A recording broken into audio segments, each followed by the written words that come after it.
Here are three ways to boost the value of a product you sell. The first one, give people the bare minimum they need to get the result they want as quickly as possible.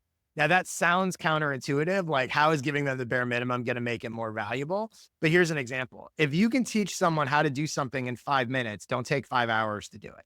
If you had a 5 minute course that actually worked and got them results, and you marketed it and said, hey, I'm not going to give you 5 hours of videos and lessons and modules. This is a 5 minute video. That actually makes it more valuable, not less valuable. People tend to make products bloated because they're insecure about the value of their product. The opposite is true. People's time is an additional investment. So the quicker you can get them the result that they want, the more valuable the thing is. The second way to boost the value of your product is to over deliver on expectations. So people don't spread the word if you just do what you say you're going to do.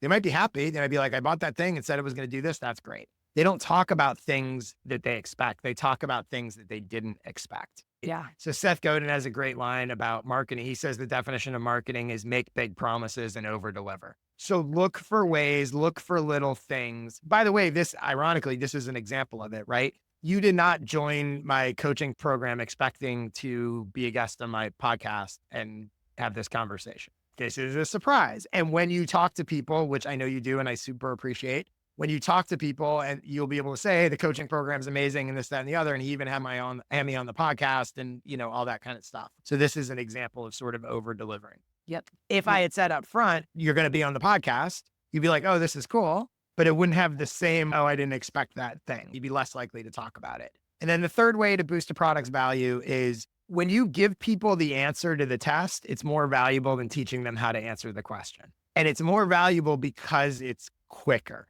So what I mean by that is if someone is working with me and they want me to help them grow their newsletter and whatever, I can teach them how to write in a welcome email, but I can also just give them a template to use. Yeah.